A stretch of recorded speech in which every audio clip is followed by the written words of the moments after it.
At first, there is only the sound of rain. It falls through the canopy of a forest so dense that daylight reaches the ground in fragments. Water slides down the roots of giant ceiba trees. Mist gathers around broken stairways. Vines tighten around walls that were once painted red, blue, yellow, and black. Then the forest opens. A pyramid rises above the trees. It is taller than the jungle around it. Its summit points toward the sky like a stone blade. Nearby, another temple stands in silence. And another. Courtyards stretch beneath layers of soil. Palaces disappear under roots. Carved monuments stare from the darkness, their kings still wearing crowns, their hands still holding the symbols of power. But no crowds fill the plazas. No drums echo from the staircases. No royal procession approaches the temple. The city is empty. For centuries, outsiders looked at places like this and asked the wrong question.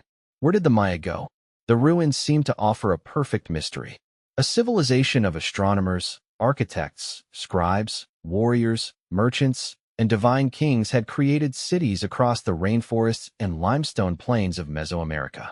They had tracked the movement of planets, written histories in stone, built towering temples without iron tools or beasts of burden, and ruled kingdoms connected by trade, diplomacy, marriage, and war.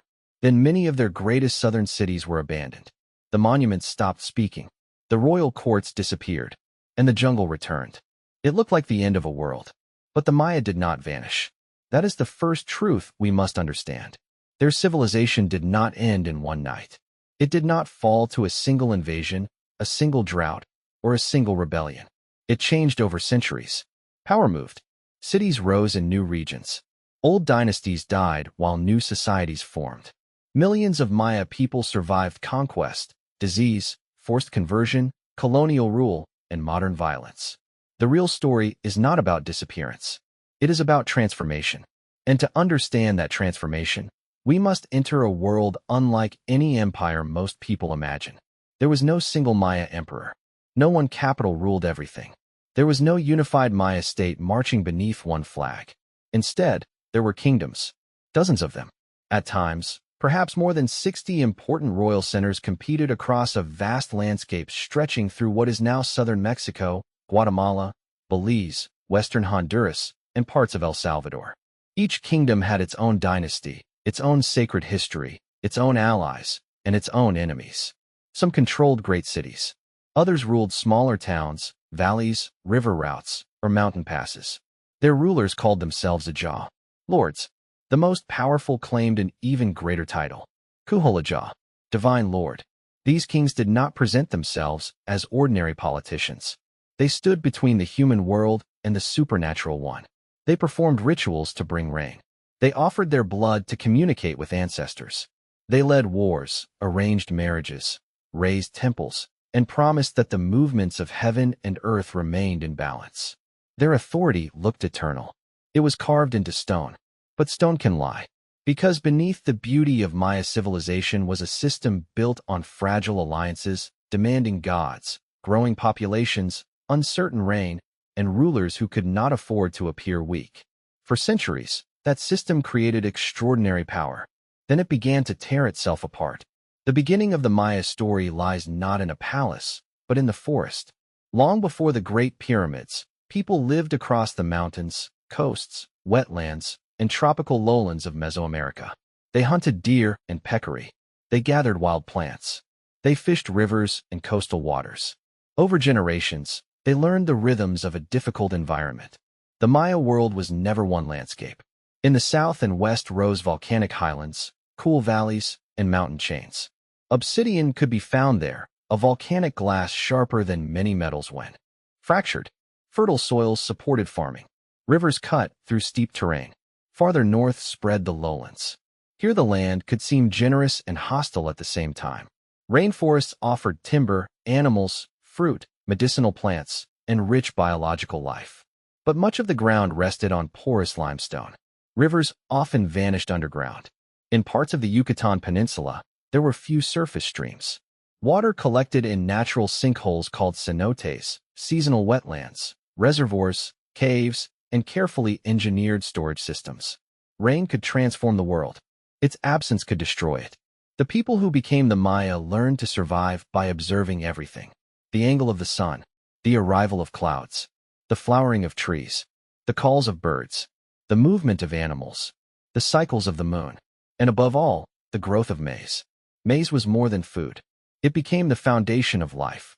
Early farmers transformed wild grasses over generations, selecting plants with larger and more useful ears. Alongside maize came beans, squash, chili peppers, and other crops. These foods worked together. Maize provided calories. Beans added protein. Squash covered the soil and helped preserve moisture. Farmers cleared plots, burned vegetation, planted, harvested, and then allowed land to recover. In wetlands, they reshaped fields. On slopes, they created terraces. Near cities, they built gardens, orchards, and reservoirs. This was not a simple battle between people and jungle. It was a negotiation. The forest fed the villages. The villages changed the forest. By roughly the second millennium before the Common Era, permanent communities were spreading through parts of the Maya region. Families built homes from wood, earth, thatch, and stone. Most houses were modest, raised on platforms to protect them from water and mud. Around them were kitchens, gardens, storage areas, workshops, and family shrines. At first, there were no enormous royal tombs, no towering temples, no dynasties claiming descent from gods. But inequality was already beginning. Some families gained control over trade, ritual knowledge, fertile land, or valuable materials. Villages gathered for ceremonies. Leaders organized labor. Public buildings rose above domestic homes. And slowly, architecture began to change the meaning of space. A platform was not just a platform. It became a place where people gathered. A mound became a stage. A stage became a shrine. A shrine became a temple. The higher it rose, the more authority gathered around it. This process did not happen in isolation. Across Mesoamerica, communities exchanged goods and ideas. Along the Gulf Coast, the Olmec created powerful centers and an influential artistic tradition. Jade, obsidian, shells, ceramics, feathers, pigments, and ritual practices moved across long distances. Maya communities participated in these networks, adapting outside ideas while developing their own. For years, older histories imagined civilization spreading from one mother culture into passive neighboring societies. The evidence now tells a more complicated story. The Maya were not simply copying someone else. They were building a world of their own. By the Middle Pre-Classic period, ceremonial centers were becoming larger. Great plazas appeared. Raised roads connected important spaces. Communities moved vast amounts of earth and stone using human labor. These projects required planning, food, leadership, and belief. That last element mattered most. People do not carry thousands of baskets of soil merely because someone asks. They do it because the work means something. A platform might represent a sacred mountain. A temple could become the dwelling place of a god. A plaza could mirror the order of the cosmos. The city itself could become a map of creation. Every stone told people where they stood in the universe. And somewhere in this transformation, rulers began to emerge. We do not know the names of the earliest kings. Their voices are faint. Their monuments are harder to read than those of later centuries. But the signs of power are clear. Elite burials became richer. Public rituals became more theatrical. Architecture grew larger. Access to sacred spaces became more controlled. The distance between ordinary families and ruling households widened. Then, in the centuries before the Common Era, the Maya lowlands witnessed one of the most astonishing building booms in the ancient Americas. Deep in the forests of northern Guatemala, cities rose on a scale that would have been unthinkable only generations earlier. Among them was El Mirador. Today, the site lies surrounded by jungle. But during the late pre-classic period, it stood near the center of a densely occupied region. Its builders created enormous architectural complexes, causeways, reservoirs, plazas, and pyramids. The great complex known as La Danta became one of the largest ancient structures in the Americas by volume. Imagine what that meant. No steel, no wheeled transport for hauling stone, no horses, oxen, or elephants. Only people, thousands of them, cutting limestone, burning wood to make plaster, carrying baskets, shaping blocks, feeding workers, organizing seasons of labor, maintaining water supplies. and convincing entire communities that the mountain rising before them was worth the cost. White plaster covered many early structures. Under the tropical sun, the city would have gleamed. Temples rose above green forest like artificial cliffs. Processions crossed broad plazas. Smoke climbed from incense burners. Conch shells sounded across the city. This was no primitive settlement waiting to become civilized. It was already a complex urban world. The pre-classic Maya built reservoirs because survival depended on storing rain. They reshaped wetlands and soils. They created raised causeways that remained passable during wet seasons. They developed early writing and complex calendars. They formed political systems capable of mobilizing enormous labor forces. And yet, some of the greatest pre-classic centers declined before the Classic Age even began. El Mirador's monumental heart was largely abandoned around the end of the pre-classic period, though the region's history did not simply stop. Other centers also experienced disruption. Construction slowed. Populations shifted. Political systems changed. Why? The evidence is incomplete. Environmental pressure may have played a role. Making lime plaster required burning huge quantities of wood. Dense populations demanded food and water. Political conflict may have intensified. Rulers may have pushed their people too far. The systems that created great monuments may also have weakened the landscapes and communities beneath them. It was an early warning. Maya civilization could build at extraordinary scale. But greatness did not guarantee survival. The fall of one center did not end the story. It cleared the stage for another age. Around the 3rd century of the Common Era, a new political world took shape. Later historians would call it the Classic Period. The name can be misleading. It does not mean the Maya suddenly became civilized, or that everything before it was merely preparation. It refers to an era when royal monuments, dated inscriptions, and powerful dynasties became especially visible. Kings recorded births, accessions, wars, marriages, rituals, and deaths. Their words turned stone monuments into political memory. For the first time, many rulers speak to us directly. They announce who they were, who their fathers were, which gods protected them, which enemies they defeated, and why their bloodline deserved to rule.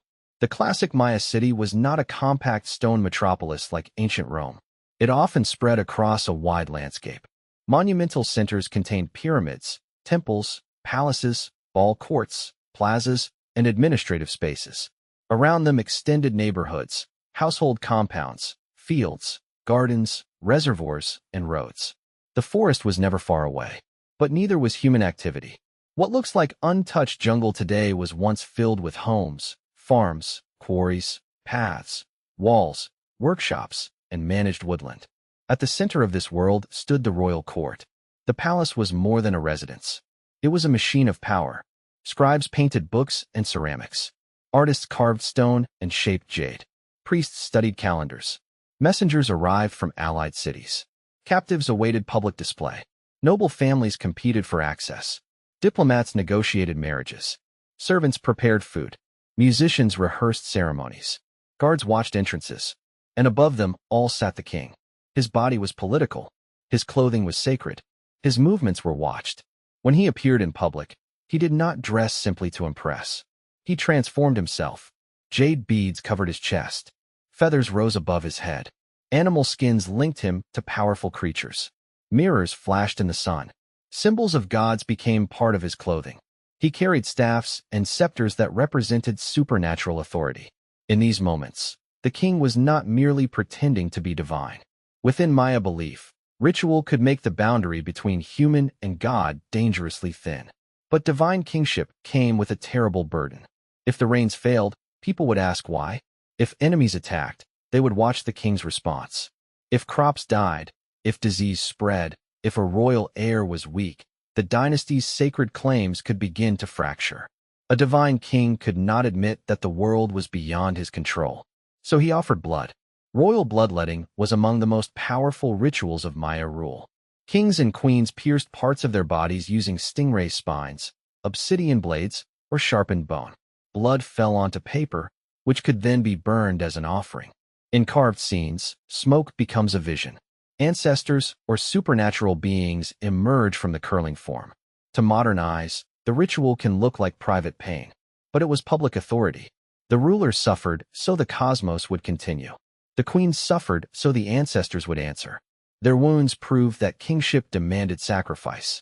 And sacrifice was about to become inseparable from war. One city would rise higher than nearly all others. Its name was Tikal. Tikal stood in the lowlands of what is now northern Guatemala. Its history reached back into the pre-classic era, but during the classic period it became one of the most powerful cities in the Maya world. Its temples would eventually tower above the canopy. Its dynasties would fight wars that reshaped kingdoms hundreds of miles away. Yet one of the most important moments in Tikal's history began far beyond the Maya region. To the west, in the highlands of central Mexico, stood Teotihuacan. At its height, Teotihuacan was one of the largest cities in the world.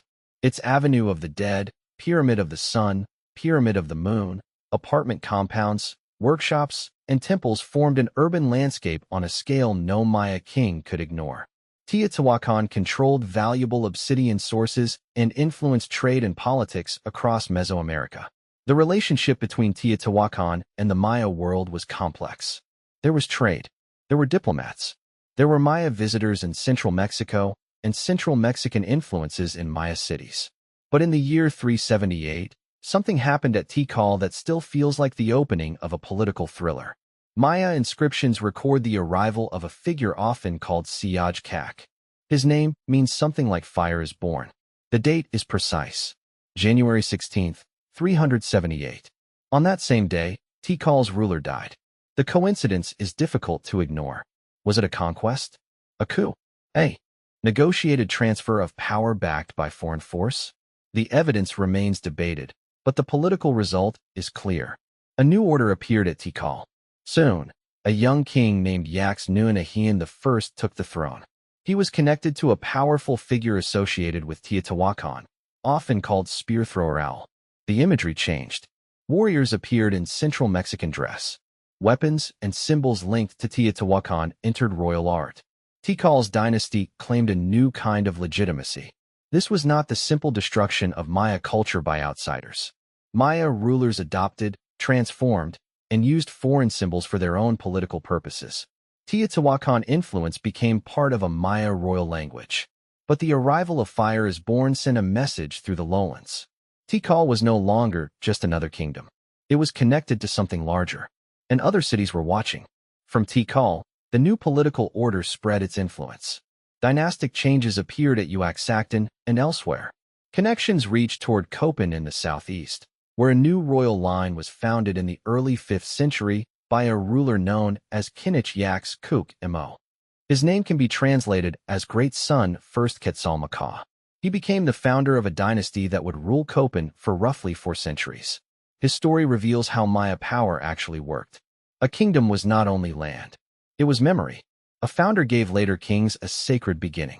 Each successor could claim that he stood in an unbroken line. Temples were built over earlier temples. Tombs were placed beneath sacred buildings. Ancestors remained physically present inside the architecture of the city. The past was never gone. It was buried beneath the floor. Every new king built on top of it. And every dynasty feared the day an enemy might tear it open. To understand why Maya kings fought so fiercely, we must leave the palace for a moment and walk into the city beyond it. At dawn, smoke rose from thousands of kitchens. Women ground maize on stone metates, turning soaked kernels into dough. Tortillas cooked on clay griddles. Tamales steamed inside leaves. Beans simmered in pots. Chili, squash, cacao, fruit, fish, turkey, deer, and other foods appeared according to region, season, and social status. Most Maya people were farmers. Their hands fed the entire political system. They cut fields into forest. They planted before the rains. They repaired terraces. They dredged canals. They carried water. They watched insects, clouds, and soil. Their knowledge was not written on royal monuments, but without it no monument could have existed. A king could claim to summon rain. A farmer still had to make the maize grow. Homes were usually arranged around patios where extended families lived and worked. Children learned by watching. People spun cotton, made cloth, shaped pottery, sharpened stone tools, raised animals, repaired roofs, and tended household shrines. Ancestors were sometimes buried beneath house floors, keeping the dead close to the living. The city was not divided into a simple world of kings and peasants. There were nobles, scribes, priests, merchants, warriors, craftspeople, laborers, farmers, servants, and captives. Status could be seen in clothing, diet, housing, burial, and access to rare materials. Jade carried enormous value. Its green color evoked maize, water, breath, and life. A polished jade ornament could travel hundreds of miles before reaching a royal body. Quetzal feathers came from mountain forests. Marine shells moved inland from distant coasts. Obsidian arrived from volcanic sources. Salt traveled from coastal flats and inland springs. Cacao beans crossed trade routes and, in some settings, could function as standardized valuables. Maya cities were connected by exchange. Merchants and porters moved along roads, rivers, and coastlines. Canoes carried heavier cargo. Markets gathered food, tools, textiles, pottery, salt, and luxury goods. Some routes passed peacefully through Allied territory. Others crossed dangerous political frontiers. The Maya had no draft animals capable of hauling great loads. Everything moved by human strength or water. That made geography political. A river junction mattered. A mountain pass mattered. A salt source mattered. A route to obsidian mattered. Control of trade could make a kingdom rich. Losing it could make a king desperate. Inside workshops, elite artists turned politics into beauty. Maya painters and sculptors understood the human body with extraordinary sensitivity. They showed rulers in formal poses, captives in humiliation, gods in transformation, dancers in motion, and courtly scenes filled with subtle expressions. Painted ceramic vessels acted almost like portable manuscripts. Some recorded feasts, tribute, myths, or royal encounters. Others carried inscriptions naming their owners or describing the vessel's purpose. A cup could identify itself as a drinking vessel for cacao. A bowl might belong to a noble. A painted scene could preserve an event that no stone monument recorded. Scribes held special status. They mixed pigments. They prepared bark paper. They wrote with brushes. They carried knowledge of language, genealogy, astronomy, ritual, and history. In art, scribal gods appear with tools of writing. Some elite scribes were members of royal families. Their work allowed a king to defeat death in the one way available to all rulers. By controlling memory, Maya writing was one of the most sophisticated writing systems developed in the ancient Americas. It combined signs representing words with signs representing syllables. A single name could be written in more than one way. Scribes enjoyed visual and phonetic complexity. Glyph blocks were read in paired columns, usually from left to right and top to bottom, though artistic arrangements could vary. The script was not merely a code for priests. It could record spoken language. It could preserve names. It could make a dead king speak. This is why decipherment changed everything. Before scholars could read the inscriptions, ancient Maya cities were often imagined as peaceful ceremonial centers occupied mainly by astronomer priests. Their monuments seemed to show timeless gods and abstract dates. Then the glyphs opened.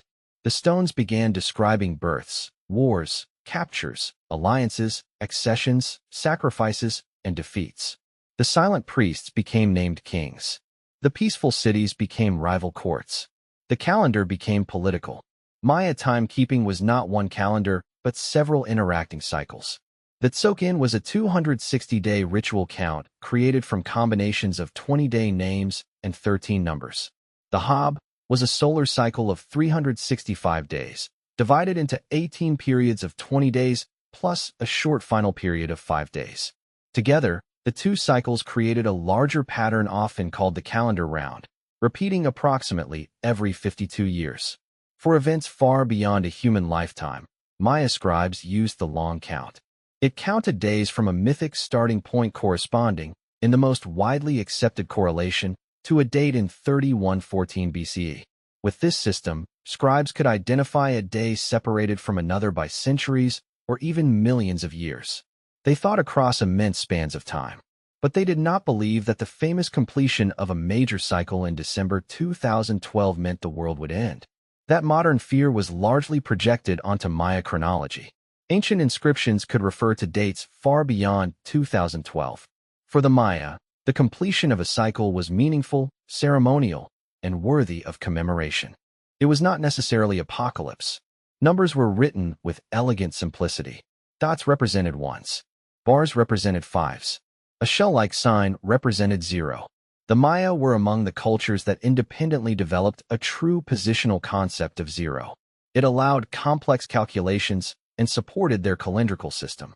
But mathematics was never separate from religion and power.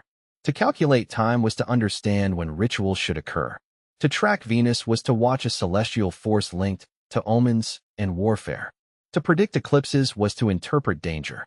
To place a royal ceremony on an important date was to make politics appear written into the universe. Maya astronomers observed the sky without telescopes. They watched from temple platforms, palace windows, open plazas, and carefully oriented buildings. They recorded patterns across generations. They followed the sun through the year. They studied the moon and its eclipse cycles. They tracked the movements of Venus with remarkable care. This did not make them modern scientists in ancient clothing. Their observations were precise, but their purpose was inseparable from ritual, agriculture, prophecy, and statecraft. The sky was alive. The sun was not simply a ball of burning gas. It was a divine force moving through cosmic realms. The moon carried stories. Venus could announce danger. The Milky Way might be understood as a celestial road, a river, or a serpent depending on context and tradition. Time was not empty. It had character. Some days were favorable. Others were dangerous. A child's birth date mattered. A king's accession date mattered. The timing of war mattered. Priests interpreted the combinations of cycles, searching for patterns that connected the present to mythic events. To the Maya, history did not move along a straight road away from the past. The past returned in cycles. A ruler could reenact a deed performed by a god. A ceremony could bring creation into the present. A temple could stand where worlds touched. The Maya cosmos is often described as having multiple layered heavens above and underworld realms below, with the human world between them. But beliefs varied across regions and centuries. There was no single unchanging Maya religion. Gods could have multiple aspects. Their identities could overlap. They aged, transformed, died, and returned. Sacred mountains, caves, springs, and cenotes formed entrances into other realms. Caves were especially powerful. They could be places of rain, ancestors, fertility, and fear. People entered them carrying offerings. They left pottery, incense, food, valuable objects, and sometimes human remains. A cave was not a dead hole in the earth. It was a mouth, a place where the living could approach forces below. The ceiba, a tree, became a powerful image linking cosmic levels. Its roots reached downward. Its trunk occupied the human world. Its branches stretched toward the heavens. At the center stood the world tree, and at the center of the kingdom stood the king. This symbolism made political rule feel natural. The ruler was presented as the axis connecting realms. But the king was not alone in sacred authority. Queens mattered. Royal women carried dynastic blood between kingdoms. Their marriages created alliances. Their ancestry could legitimize sons. Some women acted as regents. Some commissioned monuments. Some ruled directly. At Palenque, a woman named Lady Yol Ikinal became ruler in the 6th century. Later, Lady Sak Kuk played a crucial role in the accession of her son, Kinich Jenab Pakal. At Naranjo, Lady Six Sky arrived from another royal house and rebuilt dynastic power after crisis. She never appears to have taken the formal title of Divine King, yet monuments show her performing roles normally associated with rulers. Maya politics was dominated by men, but it could not function without women. Dynasty traveled through marriage. So did danger. A royal bride could secure peace. She could also bring the claim of one kingdom into the heart of another. The sacred stories of the Maya world survive only in fragments, transformed by time, region, and colonial history. One of the most famous is the Kitsch Maya work, now called the Popol Vuh, written alphabetically in the colonial era but preserving older traditions. Its stories include creation, gods, ancestors, and the hero twins. The twins descend into Xibalba, a dangerous underworld ruled by beings who deceive, test, and kill. They face trials. They play the ballgame. They are sacrificed. Yet through intelligence and transformation, they defeat the lords of death. The story is not a simple fairy tale. It speaks of sacrifice, rebirth, cleverness, cosmic order, and the triumph of life through death. Images connected to the hero twins and the maize god appear in classic Maya art centuries before the surviving colonial text. This does not mean every Maya city believed exactly the same version, but it reveals deep mythic patterns. The ballgame brought those patterns into public space. Across Mesoamerica, versions of the game were played for thousands of years. Maya ball courts stood near temples and palaces. Players used a heavy rubber ball, striking it with parts of the body according to local rules that changed over time. Protective equipment could include padded belts and other gear. The game was sport. It was ceremony. It was politics. It could settle rivalries or dramatize cosmic conflict. Captives were sometimes associated with games and sacrifice, though not every match ended in death. Modern imagination often reduces the ballgame to the claim that the winner or loser was always sacrificed. The reality was more varied. What mattered was the symbolism. The ball moved like a celestial body. The court could represent an entrance to the underworld. The game reenacted conflict between life and death, and kings used it as theater. The same was true of public sacrifice. Maya warfare sought many objectives: land, tribute, trade routes, political submission, revenge, prestige, and captives. Elite prisoners could become extremely valuable. Their capture humiliated an enemy dynasty. Public displays showed that one king's sacred power had overcome another's. Some captives were tortured or sacrificed. These acts were not meaningless cruelty. They belonged to a political and religious system in which blood fed relationships between humans and gods, and the destruction of an enemy's body could announce the destruction of his status. That does not make the violence less real. It makes it more dangerous. Because when violence becomes sacred, compromise becomes harder. A defeated king did not merely lose a battle. His failure could prove that the gods had abandoned him. And now, two great powers were beginning to pull the Maya lowlands into a struggle that would last for generations. One was Tikal. The other carried the emblem of a snake. Calakmul, the Snake Kingdom. Its rulers would come closer than anyone to building a Maya superpower. But to do it, they would have to bring Tikal to its knees. The conflict did not begin as one continuous war. Maya politics worked through networks. Great kings sponsored allies, installed friendly rulers, arranged marriages, demanded loyalty, and surrounded enemies with hostile states. Smaller kingdoms were not mere pieces on a board. They made choices, changed sides, and pursued their own ambitions.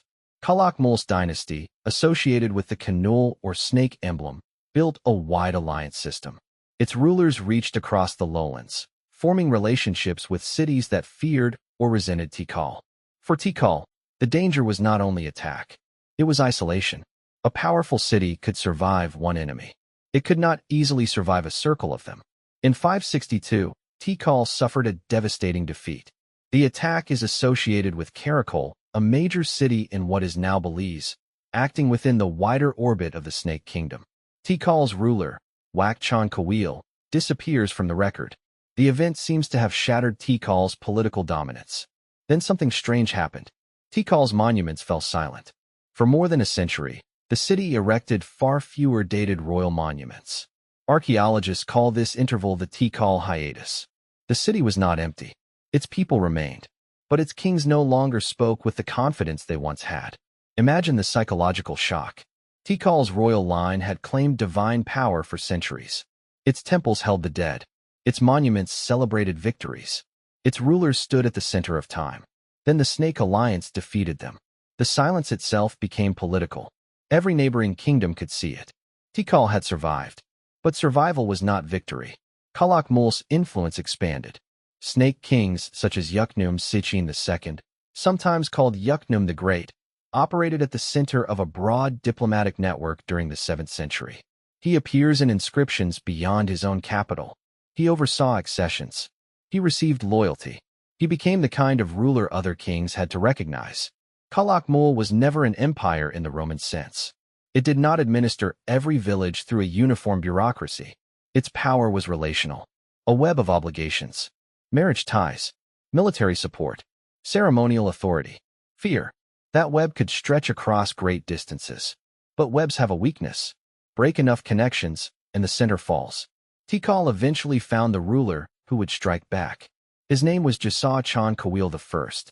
He came to power in 682, after generations of uncertainty. His accession alone was a statement. The old dynasty still lived. But he needed more than ceremony. Tikal's humiliation could only be erased by defeating the enemy that had caused it. In 695, Tikal fought Calakmul. This time, Tikal won. The inscriptions celebrate the capture of a sacred war object or deity. Image associated with the Snake King. The exact details remain debated, but the symbolic meaning was devastating. Calakmul's divine protection had been seized. The balance had changed. Tikal's monuments began speaking again. Its rulers launched major building projects. Temple I, with the tomb of Chichén Itzá, rose above the Great Plaza. Temple II stood opposite it, associated with his queen.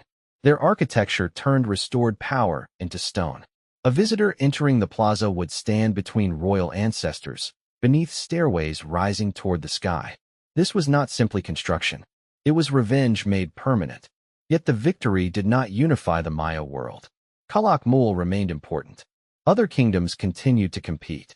The great rivalry had consumed generations, strengthened warfare, and drawn smaller states into conflicts they could not control. And far to the west, another city was producing a very different vision of kingship. Palenque. Palenque lay near the edge of the Chiapas highlands, where streams descend toward the lowlands. It was smaller than Tikal in physical scale, but its architecture, sculpture, and inscriptions were among the most refined in the Maya world. Its history also began in disaster. In 599, Palenque was attacked. In 611, it suffered another devastating assault, associated with Calakmul's sphere.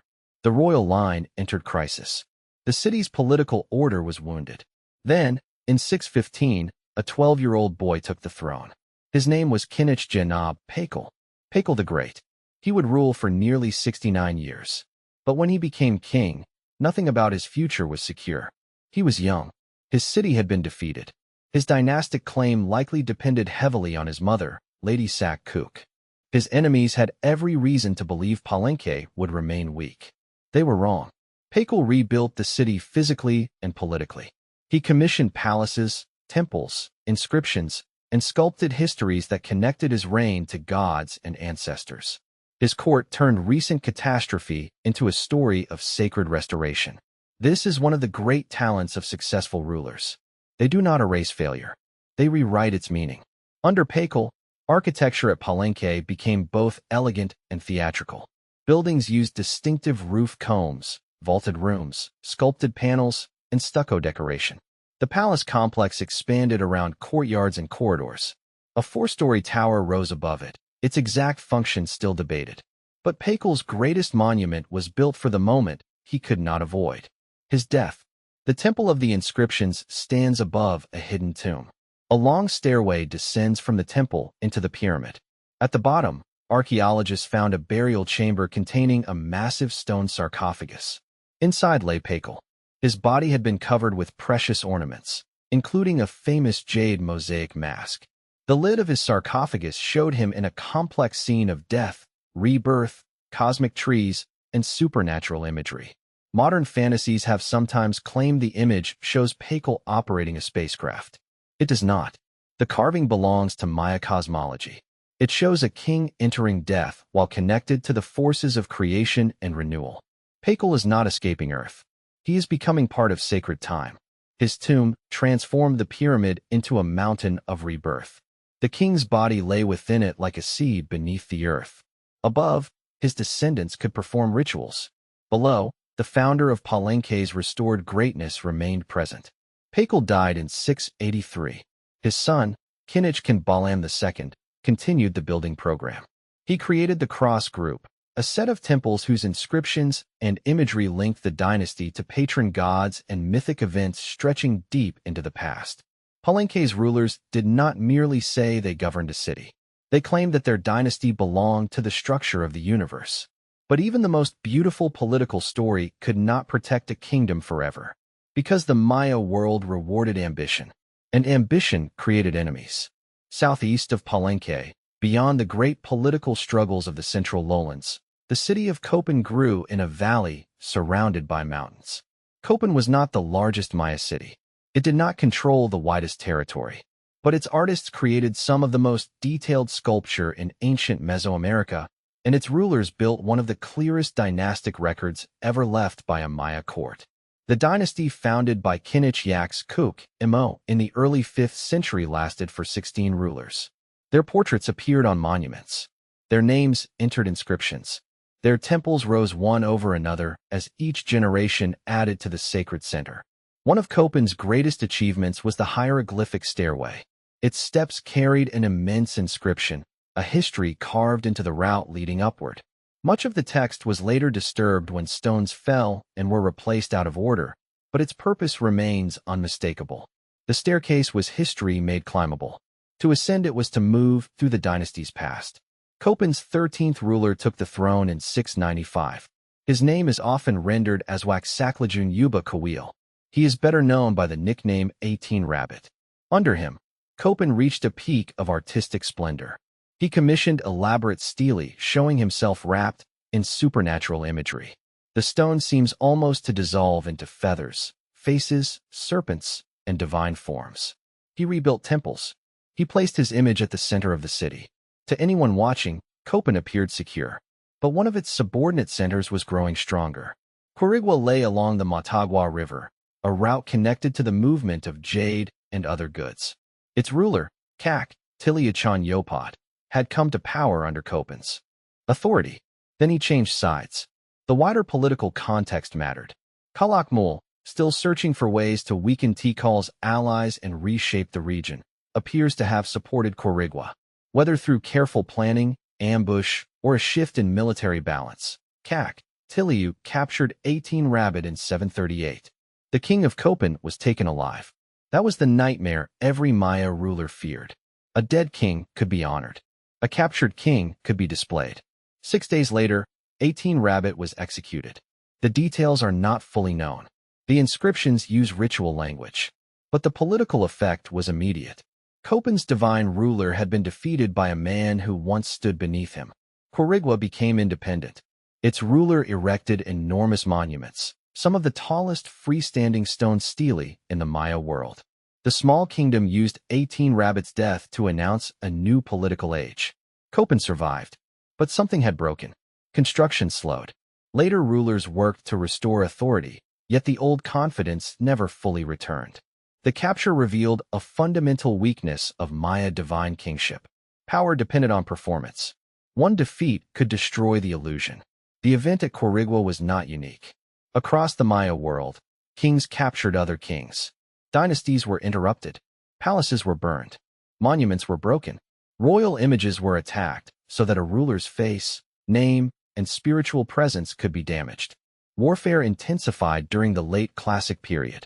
Older scholarship sometimes divided Maya conflict into ritual battles fought mainly for captives and later wars fought for territory and destruction. The reality was probably never so neat. Even early wars could be devastating. Even late wars retained ritual goals. What changed was scale, frequency, and instability. Fortifications appeared around some settlements. Walls cut across vulnerable approaches. Communities moved onto defensible ridges. Populations crowded into protected zones. Burn layers marked sudden attacks. Abandoned houses preserve objects left behind by people who expected to return and never did. At Aguatica, an elite center in the Patexbatan region, attackers breached defenses around the beginning of the 9th century. Fire destroyed parts of the site. In some buildings, archaeologists found tools, household goods, and elite possessions still in place. The city froze at the moment of flight. A scribe's workspace. A noble household. Objects abandoned as danger entered. This is where the grand language of kings becomes painfully human. When a dynasty fell, ordinary people lost more than a symbol. Fields became unsafe. Trade routes closed. Families fled. Water systems went unrepaired. The dead could not be honored properly. Children grew up inside political fear. The Patexbatan region shows how collapse could spread through war. Dos Pilas, founded as an offshoot of Tikal's dynasty, became entangled in the great rivalry between Tikal and Calakmul. Its ruler, Balajchan Kawil, fought his own relatives. After conflict, he aligned with the Snake Kingdom and helped attack Tikal. The story is almost Shakespearean. A prince connected to Tikal becomes the instrument of Tikal's enemy. Family history becomes regional war. Dos Pilas built power through aggression, but the system it helped create eventually consumed it. In the 8th century, warfare fractured the region. Dos Pilas was attacked and abandoned. Its defenders tore stones from buildings to construct fortifications. Think about the symbolism. Temples once raised to glorify kings were dismantled to make emergency walls. Sacred architecture became rubble for survival. Nearby centers experienced violence and abandonment. Political authority broke into smaller, more defensive units. Trade and agriculture suffered. The region did not simply become empty, but the old courtly system could no longer hold. This was collapse at close range, not a mysterious vanishing, a chain reaction. Yet while some kingdoms were failing, others were still building. During the 8th century, many Maya cities reached their greatest populations. New monuments rose. Art flourished. Royal courts became more elaborate. The contradiction is important. The Maya collapse began during an age of splendor. That is often how systems fail. Not when everything is already weak, but when success creates demands that can no longer be sustained. A growing city needed more maize, more firewood, more water, more labor, more tribute. A king facing rivals needed more warriors, more monuments, more ceremonies, more proof that heaven still favored him. Every solution increased the pressure. Maya farmers were skilled environmental managers. They did not blindly destroy the forest. They used diverse methods suited to local conditions: terracing, wetland cultivation, household gardens, managed forests, reservoirs, canals, and fallow cycles. But knowledge has limits when population, politics, and climate work against it. In some regions, erosion increased. Soils lost fertility. Forest cover changed. Wetlands were modified. Reservoirs accumulated pollution. Drought reduced the margin for error. The lowlands could receive heavy seasonal rain, yet long dry months made stored water essential. Cities such as Tikal lacked permanent nearby rivers. Their inhabitants collected rainfall in reservoirs. This system worked when rains arrived reliably enough. When they did not, the city became a trap. A reservoir is a symbol of control during a normal year. During a long drought, it becomes a countdown. Scientists have reconstructed past climate using lake sediments, cave formations, isotopes, pollen, and other evidence. These records indicate periods of severe and repeated drought during the terminal Classic era, particularly between the 8th and 10th centuries, though timing and intensity varied by region. There was no single drought covering every Maya community in exactly the same way. There were pulses, bad years, partial recoveries, then more bad years. That pattern could be worse than one sudden disaster. After one failed harvest, families might use stored food. After two, they might sell valuables or leave temporarily. After several, they might abandon fields, migrate, rebel, raid neighbors, or lose faith in rulers. And kings had built their authority around the promise that ritual kept the world fertile. What happens when the rain god does not answer? The ruler can perform larger ceremonies. He can demand more offerings. He can blame enemies. He can wage war for tribute. He can build another temple. But each response costs food and labor. The sacred system begins feeding on the people it claims to protect. This does not mean drought caused the Maya collapse by itself. Climate is not an army. It does not burn palaces. It does not capture kings. It does not choose which dynasty survives. Drought became destructive because it struck a politically divided, densely settled, heavily competitive world. Warfare limited movement and trade. Elite demands consumed resources. Social inequality shaped who suffered first. Environmental stress reduced harvests. Failed rulers lost legitimacy. Refugees placed pressure on safer regions. The causes strengthened one another. A drought could trigger war. War could prevent recovery from drought. Hunger could produce rebellion. Rebellion could destroy water systems. The fall of one city could cut trade to another. What looked like separate crises became one great transformation. The monuments reveal part of the pattern. During the 8th and 9th centuries, many southern lowland cities stopped erecting long count inscriptions. Final dates appear like last signals from failing courts. At Köpen, the last major rulers struggled to restore dynastic order. The city's population had grown large, and environmental pressure in the valley intensified. Monuments ceased. royal power faded. At Palenque, building and inscriptions declined after the early 9th century. The city was not erased in one battle, but its dynastic voice ended. At Calakmul, royal monument production weakened. The Snake Kingdom's network had already been damaged by Tikal's resurgence and the changing alliances of the lowlands. At Tikal, major construction continued into the 9th century, but the city too entered decline. One of its last known dated monuments was erected in 869. Other cities continued longer. Some communities adapted. Some moved. Some political centers in the northern lowlands grew, while southern courts failed. This unevenness matters. There was no moment when every Maya city turned off its fires. Picture the collapse not as a building falling straight down, but as lights going out across a vast landscape. One city darkens. Another remains bright. A distant kingdom rises. A trade route shifts. A royal family flees. Farmers leave the center but remain in the countryside. Generations pass. The map changes. By around 900, many of the great southern lowland capitals had lost much of their population and political importance. Plazas once crowded with ceremonies became quiet. Reservoirs filled with sediment. Roofs collapsed. Trees rooted inside palaces. But the Maya were still there. In the highlands. Along the coasts. In villages. In the north. In cities that had never depended on the old southern dynasties.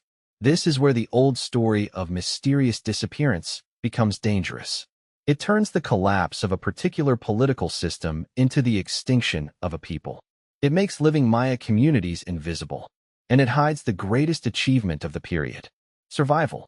When royal courts failed, people did not simply wait among the ruins. They made decisions. They relocated to places with better water or trade. They joined other communities. They changed political institutions. They carried languages, rituals, farming knowledge, stories, and identities into a new era. The age of the southern divine kings was ending. The age of northern powers was beginning. And at the center of that new world stood a city built around water. Chichén Itzá. Its name is often translated as at the edge of the well of the Itzá. The well was not symbolic. In the northern Yucatan, water shaped every settlement. The limestone surface allowed rain to drain underground. Cenotes provided access to the hidden water table. Chichén Itzá developed near major natural wells, including the sacred cenote. The city had roots in the late Classic period and rose to great prominence during the Terminal Classic and early Post-Classic. Its architecture combined Maya traditions with styles and symbols also seen in central Mexico. Feathered serpents, warrior columns, jaguars, eagles, skull imagery, and martial processions appeared across its monuments. For generations, scholars explained this by imagining a Toltec invasion from central Mexico. The story seemed simple. Foreign warriors came. They conquered Chichén Itzá. They imposed their culture. But archaeology rarely rewards simple stories. Connections between Chichén Itzá and central Mexico were real, especially with the legendary and historical traditions associated with Tula and the feathered serpent. Yet whether this resulted from invasion, migration, elite alliance, shared ideology, trade, or later storytelling remains debated. What is clear is that Chichén Itzá belonged to a wider Mesoamerican world. It faced the Caribbean and Gulf trade networks. Its influence reached across the Yucatan. Its political system may have differed from the old model of one divine king dominating every monument. Councils, military orders, noble lineages, and shared authority may have played stronger roles. The city's most famous structure is, now called El Castillo, the Temple of Kukulkan. It rises in 9 stepped levels, with stairways on 4 sides. During certain times of year, light and shadow create triangular forms along the northern balustrade, appearing to connect with a carved serpent head at the base. Popular accounts often describe this as a perfectly engineered equinox effect. The reality is more complicated. The visual phenomenon occurs across a range of days, and modern claims can exaggerate its precision. But the building was unquestionably tied to calendar, direction, sacred architecture, and the feathered serpent. It was designed to make the sky touch stone. Nearby stands the Great Ball Court, one of the largest known in Mesoamerica. Its walls carry reliefs of players, including a dramatic decapitation scene from which serpents and vegetation emerge. Death becomes fertility. blood becomes growth. The old Maya themes remain, but they speak with a new political voice. At the Temple of the Warriors, rows of columns once supported roofed halls. Carved figures present armed elites. A reclining figure, often called a Calakmul, holds a vessel over its abdomen, perhaps for offerings. At the sacred cenote, people deposited gold, jade, wood, textiles, ceramics, and human remains. Some victims were sacrificed. Others may have entered the water under different circumstances. The cenote was not merely a well. It was a place of communication with supernatural forces. Chichén Itzá prospered through trade as much as ritual. Merchants moved salt, cacao, cotton, obsidian, honey, wax, ceramics, feathers, metals, and other goods across land and sea. Long-distance canoe routes connected ports around the peninsula and into Central America. The northern Maya world was not a weakened shadow of the classic South. It was commercially dynamic, politically innovative, militarily powerful, and deeply connected. But Chichén Itzá too would lose its dominance. By roughly the 11th or 12th century, major construction had slowed and political power shifted. The reasons remain debated. Rival cities, changing trade networks, internal conflict, and regional realignment may all have contributed. Again, the city did not simply vanish. Pilgrims continued visiting. People lived in the region. Memory remained. Power moved west toward places such as Mayapan. The Maya story kept refusing to end. Mayapan became the dominant political center of northern Yucatan during the late post-classic period. It was enclosed by a wall. Thousands of structures crowded inside and around it. Noble families from different regions may have maintained residences there, creating a political order based on competing lineages, councils, and alliances. If Tikal represented the theater of divine kingship, Mayapan represented a more compressed and negotiated form of power. But negotiation did not mean peace. The city's history became associated with rivalry between powerful families, especially the Calakmul and Xio. Traditions recorded after the Spanish conquest describe oppression, conspiracy, and revolt. Archaeology has revealed episodes of violence, desecration, and the destruction of elite power. Drought may again have intensified instability during the 15th century. The pattern feels familiar. Environmental pressure, political competition, elite conflict, a system unable to absorb repeated shocks. Between roughly 1441 and 1461, Mayapan's political order collapsed. The city was abandoned as a capital. The peninsula divided into multiple independent provinces. This happened only decades before Spanish expeditions reached the region. The timing would prove disastrous. The Maya of Yucatan faced the arrival of a new enemy without a single unified command. But the Spaniards would soon discover that division did not mean weakness. The Maya had resisted rival kings for centuries. Now they would resist an empire from across the ocean. On the eve of European contact, the Maya world was politically divided but intensely alive. Cities and towns stood across the Yucatan Peninsula. Highland kingdoms competed in Guatemala. Coastal ports connected merchants to routes extending around the Caribbean. Inland communities cultivated maize, beans, squash, cacao, cotton, and fruit. Salt producers worked the coasts. Beekeepers tended colonies of stingless bees whose honey and wax carried economic and sacred value. Markets filled with voices. Nobles negotiated. Priests counted days. Warriors guarded boundaries. Pilgrims traveled to shrines. Scribes still painted books. The great southern courts had fallen centuries earlier, but Maya civilization had not entered a dark age. It had changed shape. In the northern lowlands, political authority often rested among noble houses rather than a single all-powerful divine king. Communities belonged to provinces governed by local rulers. Alliances shifted. Feuds continued across generations.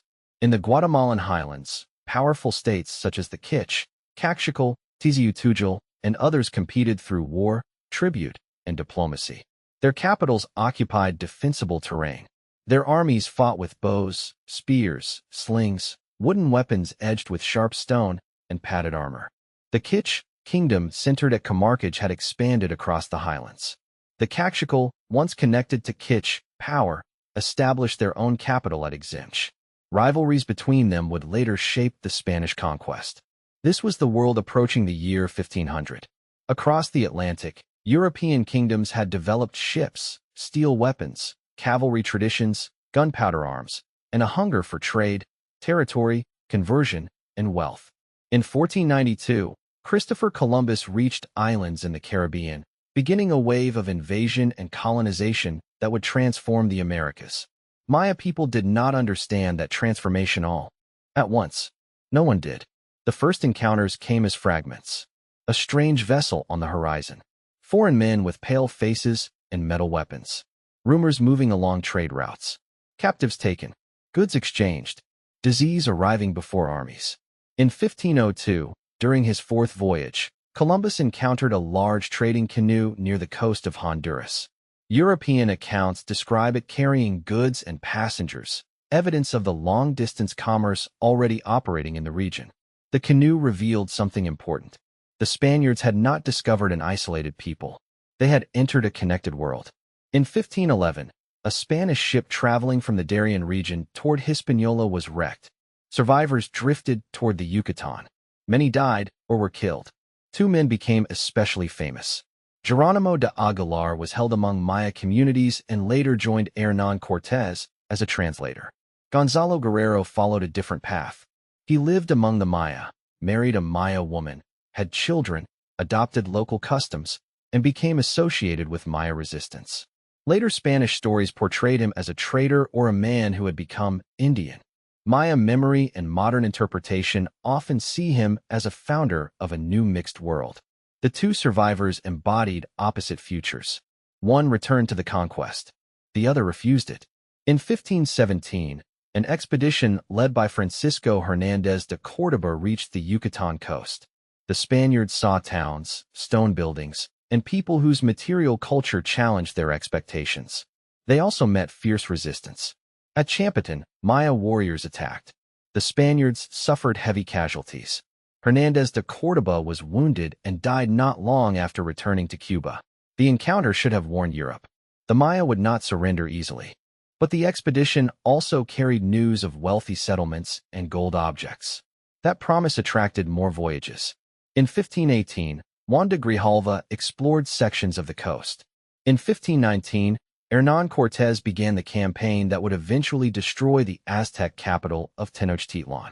The conquest of central Mexico changed the balance of power across Mesoamerica.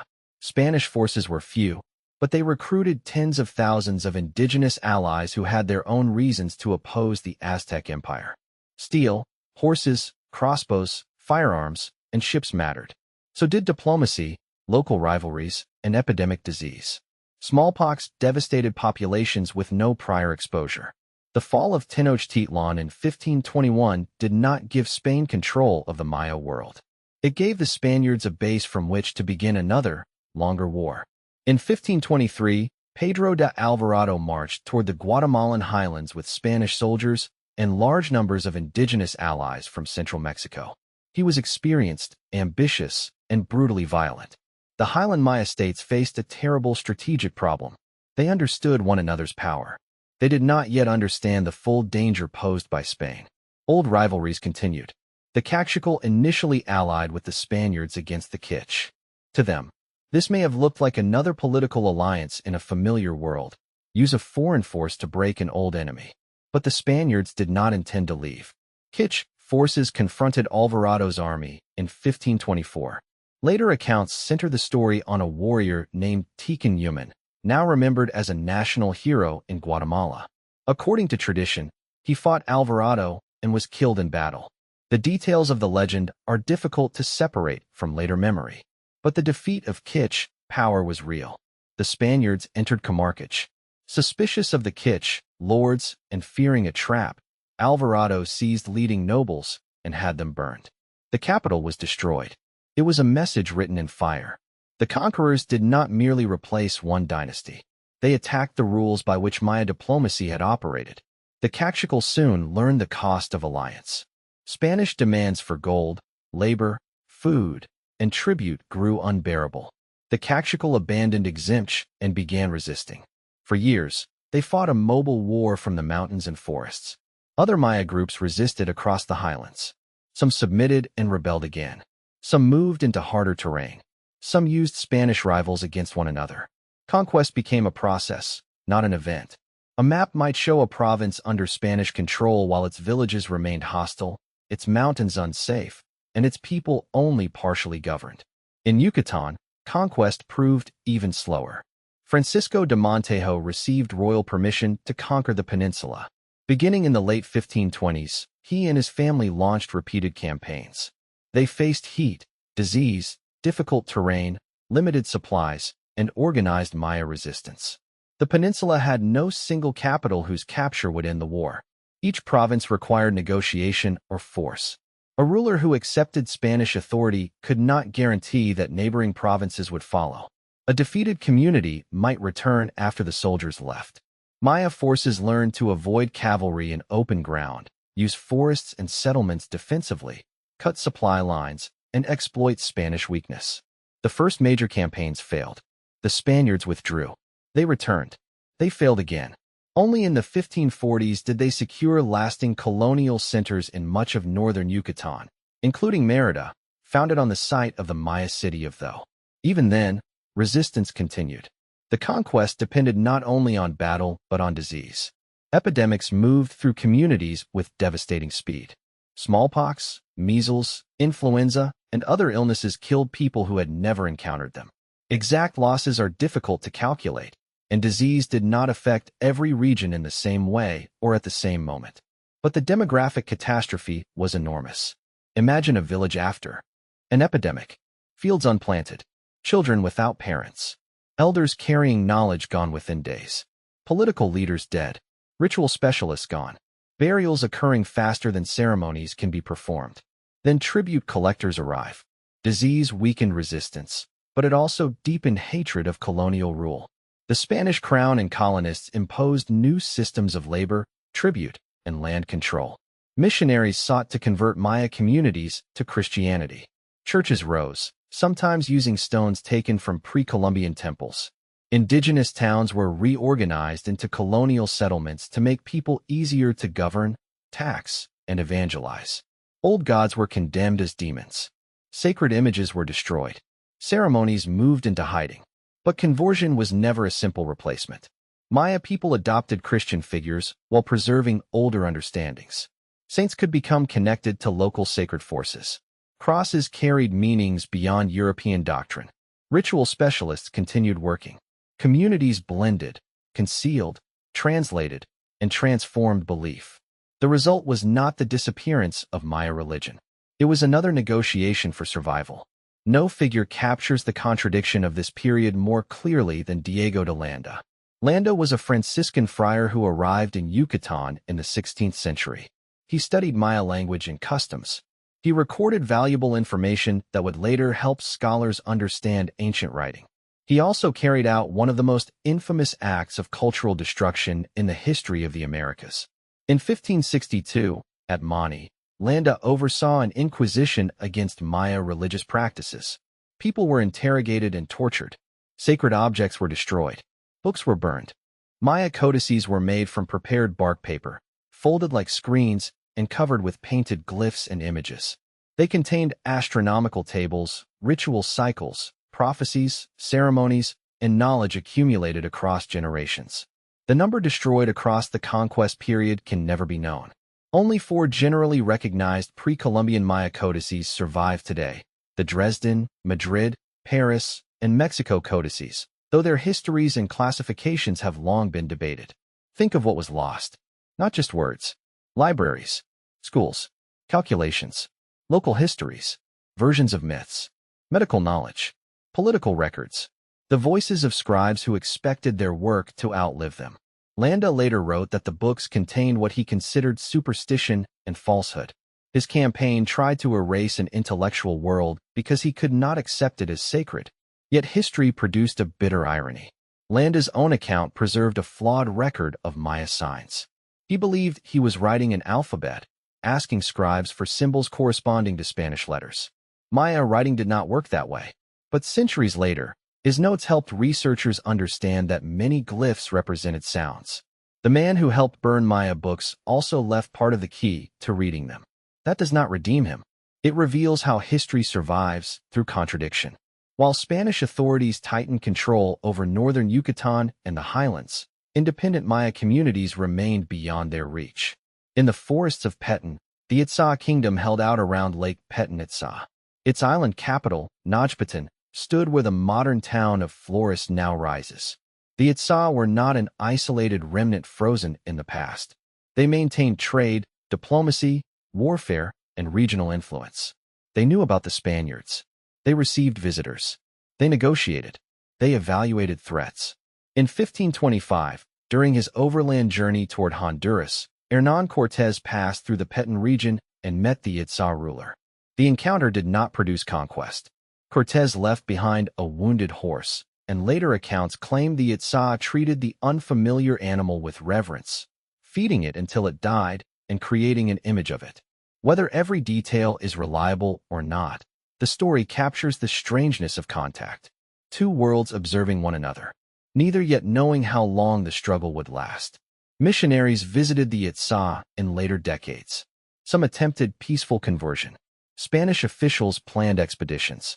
The Itzá balanced diplomacy with resistance.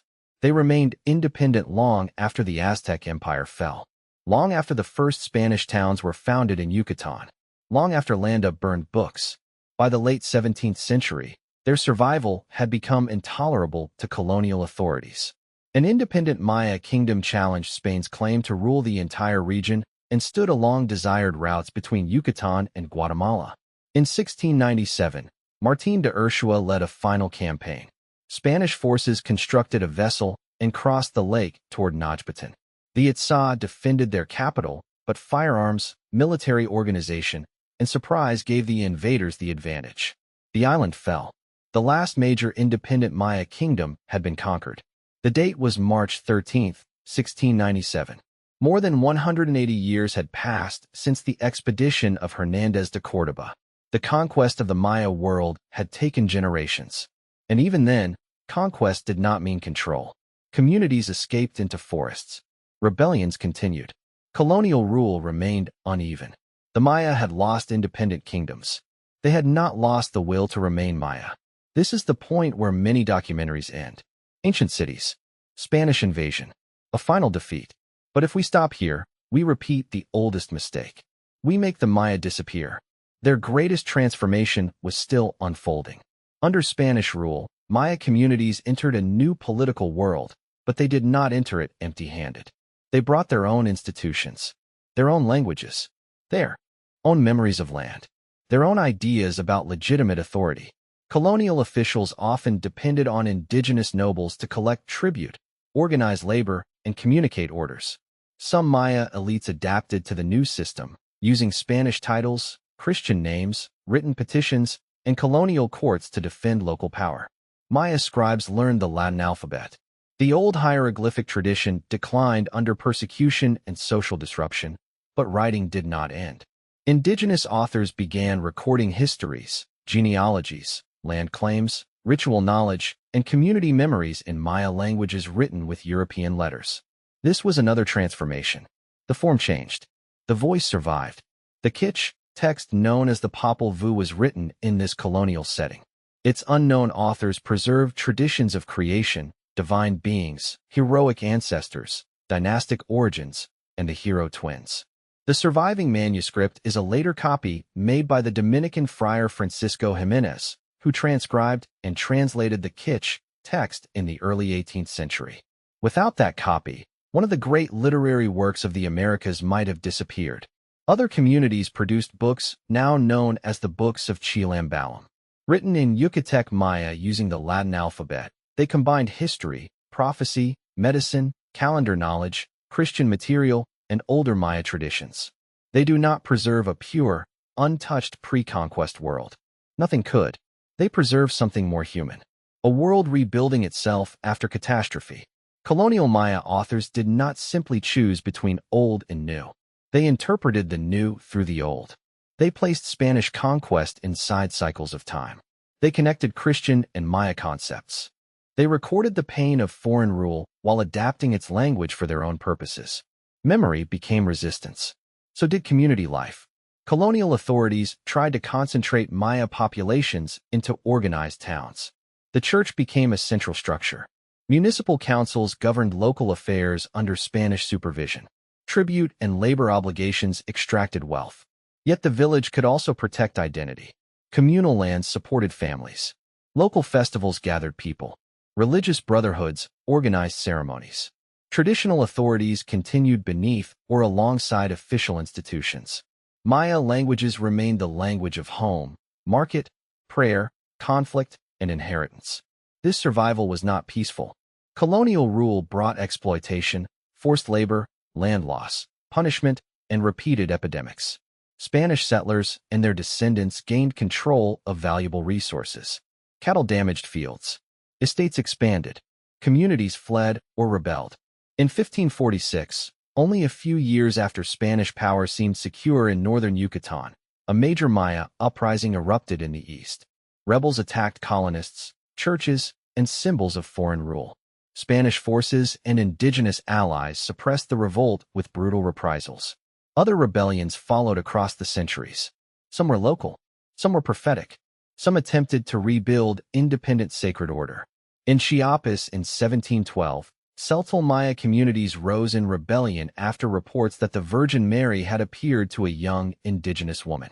The movement challenged church and colonial authority, creating its own religious and political structures before Spanish forces crushed it.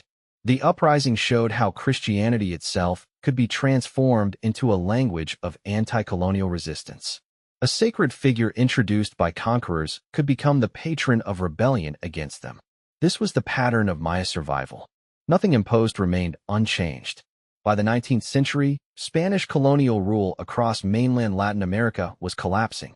Mexico and the Central American provinces declared independence. For Maya communities, the end of Spain did not necessarily bring freedom. New republics often inherited colonial inequalities. Indigenous tribute systems changed, but land privatization, plantation economies, racial hierarchy, and military coercion continued. National elites celebrated ancient ruins as symbols of glorious heritage while marginalizing living Maya people. The contradiction was severe. A government could honor the pyramid, then seize the farmer's land beside it. Nowhere did that contradiction explode more dramatically than in the Yucatan. During the 19th century, Maya communities faced growing pressure from debt, land loss, political exclusion, and the expansion of commercial estates. Regional elites fought among themselves, recruiting Maya soldiers and making promises they did not keep. In 1847, rebellion erupted. The conflict became known as the Caste War of Yucatan. Maya forces swept across much of the peninsula. Town after town fell. Colonial descended populations fled toward fortified cities and the coast. For a time, the rebels came close to driving the ruling elite from Yucatan. The war was not a simple racial conflict with one unified Maya side. Maya communities had different interests. Some allied with the government. Rival leaders pursued separate goals. Foreign trade and regional politics shaped the struggle. But at its core was a demand that could not be ignored. Maya people would not accept endless dispossession. In the southeast, an independent Maya state formed around Chichén Santa Cruz, today called Felipe Carrillo Puerto. Its spiritual and political center was the Speaking Cross. The cross combined Christian form with Maya's sacred meaning. Through ritual specialists, it delivered messages, commands, and prophecy. It guided resistance and gave communities a sense of divine mission. Once again, imposed religion had been transformed. The cross no longer spoke for conquest. It spoke against it. The independent Maya territory maintained armies, diplomacy, trade, and government for decades. British merchants in neighboring Belize supplied weapons and purchased goods. Mexican campaigns repeatedly failed to establish lasting control. Not until 1901 did federal forces occupy Chichén Santa Cruz. Even then, resistance and autonomy did not disappear immediately. The caste war had lasted more than half a century. From the first Spanish campaigns to the fall of Nochpoten, and from colonial revolts to Chichén Santa Cruz, the Maya story was never one of passive defeat. It was one of repeated adaptation, repeated loss, repeated return. Yet while living Maya communities fought for land and autonomy, outsiders were beginning to romanticize the ancient cities. In the 18th and 19th centuries, reports of ruins reached Europe and the United States. Travelers entered forests, measured temples, copied inscriptions, and carried away objects. The ruins were often described as discovered, but local Maya people already knew them. They guided visitors. They cleared paths. They worked at excavations. They told stories about the places. To call the cities lost was to ask, lost to whom? For the communities living nearby, a ruined temple might be a landmark, a sacred place, a source of stone, a home of ancestors, or part of a landscape never forgotten. European and American audiences, however, were astonished. Many could not accept that indigenous Americans had built such cities. Racist theories proposed lost tribes of Israel, Egyptians, Phoenicians, Hindus, or survivors of Atlantis. Anything seemed more believable to them than Maya achievement. The ruins exposed the prejudice of the people who claimed to admire them. They praised the architecture. They denied the architects. In the 1830s and 1840s, the American diplomat and writer John Lloyd Stevens traveled through Central America and Yucatan with the British artist and architect Frederick Catherwood. Stevens wrote vivid accounts. Catherwood produced detailed illustrations using tools such as the camera lucida. Their books introduced sites including Copan, Palenque, Uxmal, and others to a broad international audience. Unlike many earlier fantasists, Stevens argued that the cities had been built by the ancestors of the indigenous people of the region. That conclusion seems obvious now. At the time, it challenged deeply rooted assumptions. Catherwood's images captured temples covered by vegetation, carved monuments standing among trees, and facades filled with geometric stonework. They were accurate enough to remain valuable and dramatic enough to create a global fascination with the Maya. But fascination brought danger. Collectors wanted monuments. Museums wanted objects. Explorers cut sculptures from buildings. Looters broke stele into pieces for transport. Foreign institutions removed artifacts from their original contexts. Archaeology itself grew within a world of empire and unequal power. Knowledge increased. So did extraction. At Palenque, Copan, Tikal, and other sites, early researchers mapped structures and copied inscriptions. Some protected monuments. Others damaged them. Trees were cut. Tunnels entered pyramids. Tombs were opened. Objects left the countries where they had been made. The ancient Maya became globally famous. Living Maya communities remained poor and politically marginalized. The mystery of the script deepened the fascination. Thousands of glyphs covered monuments and objects, but no one could read most of them. Scholars recognized dates and numbers before they understood language. This led to a distorted view. Because the calendar could be read, researchers assumed the inscriptions were mainly about astronomy, ritual, and time. Because royal names could not yet be read, the rulers disappeared again. The stones seemed peaceful, timeless, abstract. That interpretation suited a romantic image of the Maya as philosopher priests who watched the stars, while other Mesoamerican cultures waged war. It was beautiful. It was also wrong. The breakthrough came slowly, through the work of many people across countries and generations. In the late 19th and early 20th centuries, researchers improved understanding of the calendar and glyph structure. Maya scholars and speakers contributed knowledge, though their role was often minimized in academic histories. Then, in the 20th century, several key discoveries transformed the field. Tatiana Proskouriakov was born in the Russian Empire and later worked in the United States. Trained in architecture, she became known for reconstructing how ruined Maya buildings once looked. But her most revolutionary work came from patterns in inscriptions. At the site of Piedras Negras, she studied groups of monuments and noticed that dates appeared to follow human lifespans. One date looked like a birth. Another resembled accession. A final one appeared near death. The inscriptions were not merely cosmic calculations. They were biographies. Kings had been standing in plain sight. Proskouriakov's work, published around 1960, helped prove that Maya monuments recorded dynastic history. At nearly the same time, a Soviet linguist named Yuri Norizov challenged the dominant belief that Maya glyphs were only ideas or whole words. Working with reproductions and Landa's flawed notes, he argued that the script contained phonetic signs representing syllables. Some leading Western scholars resisted him, partly because of genuine debate and partly because Cold War politics hardened academic divisions. But Norizov was right. Maya writing combined logographic and syllabic elements. Once researchers accepted that, The script began to open rapidly. Names could be sounded out. Verbs appeared. Captives were identified. Places were named. Wars returned. During the later 20th century, scholars including Heinrich Berlin, Linda Skeel, David Stewart, Peter Matthews, Nikolai Grube, Simon Martin, and many others expanded decipherment. Conferences brought epigraphers together to test readings. Advances in linguistics connected inscriptions to living Maya languages. This point matters. The ancient script was not decoded by treating the Maya as dead. It was decoded by listening to Maya language. The sounds survived in living speech. A word spoken in a village could illuminate a sign carved more than 1,000 years earlier. The old kings began to speak, and what they said changed the story. They named parents and children. They boasted of captures. They recorded humiliation. They celebrated marriages. They marked the arrival of foreign figures. They identified patron gods. They showed that royal women shaped succession.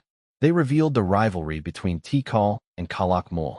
They turned archaeology from a story of anonymous cities into a history of human choices. A king attacked because another king had defected. A queen arrived to restore a dynasty. A vassal captured his overlord. A child inherited a ruined court. The Maya world became more violent, but it also became more intimate. We could finally see ambition, fear, family, revenge, the same emotions that drive history everywhere. Yet the decipherment created a new temptation.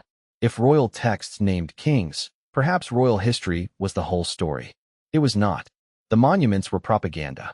They recorded what rulers wanted remembered. A Maya king rarely commissioned a stela describing a failed harvest, an unpopular tax, or a revolt among farmers. Defeats might be omitted. Enemies could tell the opposite story. The inscriptions are invaluable precisely because they are biased. They allow us to hear the court. Archaeology helps us hear everyone else. Household remains reveal diet and work. Burials show health and inequality. Pollen records environmental change. Reservoir sediments preserve drought and pollution. Broken tools show craft production. Burned buildings record attack. Animal bones reveal trade and food. Every fragment challenges the royal version. And in recent decades, a new technology has lifted the forest itself. LiDAR, light detection and ranging. From aircraft, instruments fire laser pulses toward the ground. Many strike leaves and branches, but enough reach the surface below. Computers filter the data and create detailed maps of terrain hidden beneath vegetation. The results have transformed our view of the Maya landscape. Where researchers once saw isolated ceremonial centers separated by empty jungle, LiDAR revealed extensive settlement. House platforms, terraces, roads, canals, reservoirs, defensive walls, quarries, fields, entire urban networks. The forest was not empty space between cities. It was part of the city. In northern Guatemala, surveys revealed tens of thousands of previously unmapped structures across broad areas. Some regions supported dense populations connected by causeways and managed landscapes. Fortifications showed that warfare could shape whole territories. The scale shocked the public. It should also have corrected an old misunderstanding. Maya achievement was not limited to pyramids. The greater achievement was organizing everyday life across a difficult environment for centuries. Feeding families, managing water, moving goods, maintaining roads, building soil, recovering after storms. The monument is what survives dramatically. The system around it is what made survival possible. LiDAR has also revealed earlier monumental landscapes, including vast platforms and causeways dating to periods before the famous classic kings. These discoveries blur old boundaries between villages and cities, between egalitarian gatherings and royal states, between sudden invention and long development. The deeper archaeologists look, the older Maya complexity becomes, and the more dangerous the word mystery can be. Mystery invites curiosity, but it can also erase evidence. The Maya did not build with magic. They built with labor. The cities did not disappear because of a curse. They changed because of politics, climate, war, inequality, migration, and human decision. The script was not alien code. It recorded Maya languages. The calendar did not predict the end of the world. It organized sacred time. Tikal was not an astronaut. He was a king preparing to become an ancestor. Every false mystery hides a true achievement. and the true story is greater. To see that achievement clearly, return for a moment to a Maya city at its height. Not as a ruin, not as a gray stone skeleton. Alive. It is the 7th century. The first light appears above the forest. The upper temples catch the sun before the houses below. Their walls are not bare limestone. They are covered in plaster and pigment. Red dominates many surfaces, bright and powerful. Blue appears in sacred contexts. Yellow, black, green, and white sharpen carved forms. The city announces itself with color. Smoke rises from rooftops. Dogs move through courtyards. Turkeys call. Families wake on woven mats. Women rekindle hearths and begin grinding maize. The repetitive sound of stone against stone passes from household to household. A farmer looks toward the sky. He does not need a royal astronomer to understand the season. He knows the smell of approaching rain, the condition of the soil, and the signs carried by plants and animals. His family may cultivate several plots at different stages of use. One field has recently been cleared. Another is planted. Another is resting beneath returning vegetation. The city depends on his judgment. Yet the official story says the king brings fertility. That difference between practical knowledge and sacred authority lies at the heart of Maya society. People knew rulers did not physically command clouds, but ritual gave uncertainty a human shape. When weather could ruin a year, ceremony offered explanation and action. The king performed the kingdom's relationship with forces no one could fully control. In the central plaza, workers prepare for a public event. They sweep plaster floors. They hang cloth and banners. They arrange incense burners. Musicians gather drums, rattles, trumpets, whistles, and conch shells. Dancers attach feathers and shell ornaments. Nobles enter through controlled passages from palace courtyards. The architecture guides attention. Maya pyramids were not usually hollow gathering halls filled with worshippers. Their summit temples held smaller sacred rooms. The broad stairway created the spectacle. A ruler climbing above the plaza became visible to hundreds or thousands of people below. Height turned a person into an image. Sound helped. A conch blast from a temple carried across open space. Drums echoed from stone walls. Burning copal incense filled the air with thick, fragrant smoke. As the ruler emerged through a dark temple doorway into sunlight, his jade and polished ornaments flashed. The crowd saw a human body transformed by architecture. This was political technology as advanced as any weapon. Inside the palace, power looked less divine. Courtiers waited for decisions. Messengers brought news from border towns. A noble complained that tribute had not arrived. A marriage delegation sought approval. A scribe prepared a text commemorating a recent campaign. An artist sketched the defeated captive smaller than the king. A calendar priest checked whether the planned dedication fell on an appropriate day. The court created certainty from confusion. But behind every polished scene was negotiation. A king could not rule alone. He depended on noble houses that controlled districts, warriors, land, labor, and family connections. He rewarded loyalty with titles, marriage, prestige, and access to trade. If one noble family grew too powerful, it could threaten succession. If an heir lacked support, the court could fracture. Royal inscriptions emphasized smooth dynastic continuity because continuity was never guaranteed. A king might die before his son matured. A queen mother might rule in practice. Brothers might compete. A foreign enemy might capture the heir. A subordinate city might use a succession crisis to break away. Dynasty was presented as sacred blood. In reality, it was sacred blood surrounded by ambitious relatives. Farther from the palace, a craft neighborhood is working. Potters shape vessels by hand. The Maya did not use the fast potter's wheel common in parts of the Old World. They built forms through coils, molds, and skilled shaping.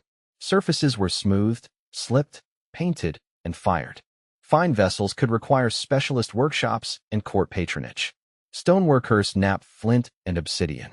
Obsidian blades can be extraordinarily sharp, but the material is brittle. Craftspeople understand how to strike a prepared core so that long blades detach in controlled forms. Some tools are ordinary. Others become ritual objects or weapons. Carvers work limestone with stone tools, abrasives, and immense patience. Sculptors plan inscriptions in plaster or pigment before cutting. Errors cannot easily be erased. A monument may contain hundreds of signs, portraits, dates, and titles. Beside them, apprentices learn. No surviving document tells us exactly how Maya scribal schools operated, but skill at this level required teaching. Children from elite or specialist families likely practice signs, numbers, brush control, language, and court etiquette. Knowledge passed through bodies. A hand correcting another hand. A voice repeating a title. A student learning that one misplaced sign could alter a king's name. In another part of the city, builders repair a reservoir embankment before the rains. Water management is constant work. Channels guide runoff from plastered plazas and roofs. Sediment must be controlled. Reservoir walls must hold. Access must be protected from contamination. Some reservoirs were associated with political centers and may have strengthened elite control. If the palace controlled water during the dry season, the ruler's sacred authority became material. But water also resisted hierarchy. It evaporated. It carried disease. It filled with debris. It failed when rain failed. No ceremony could replace maintenance. Beyond the center, traders arrive carrying salt, shell, obsidian, cacao, woven cloth, pigments, tools, and news. Political intelligence travels with goods. A merchant knows which road is unsafe, which ruler has died, which city is preparing war, and which market offers better prices. Trade creates connection. It also carries crisis. A rumor of invasion can reach a city before an official messenger. Refugees can follow the same route as jade. Disease can move with travelers. An enemy can attack a trade corridor and turn prosperity into isolation. At midday, heat presses over the plaza. In shaded palace rooms, scribes paint a folding book. The pages are coated to create a smooth writing surface. The book may record ritual almanacs, astronomical cycles, or divinatory information. Its images and glyphs form a system readable to trained specialists. Thousands of such books may once have existed across the Maya world. Family libraries, temple libraries, court archives. Most are gone. Their absence shapes everything we think we know. Royal stone inscriptions survive because stone survives. Books may have contained voices less suited to monuments. Detailed myths, medical treatments, market records, poetry, local calendars, arguments between scholars, instructions for rituals, perhaps histories of common people. We cannot know. The silence is not evidence that those subjects did not exist. It is evidence that destruction chooses what later generations can remember. As evening approaches, a funeral procession enters a temple precinct. A noble has died. The body may be wrapped, painted, adorned, and placed with ceramics, food, tools, ornaments, or sacred objects. Burial customs vary greatly by time, region, and status. Some people are buried beneath house floors. Royal individuals may enter tombs inside pyramids or acropolises. Death does not remove a person from society. It changes their position. Ancestors can protect descendants, legitimize land, and anchor identity. A royal tomb makes architecture into genealogy. Every ceremony above it reactivates the dead. This is why conquering armies sometimes damage tombs and monuments. To defeat a dynasty fully, they attacked its memory. Night falls quickly in the tropics.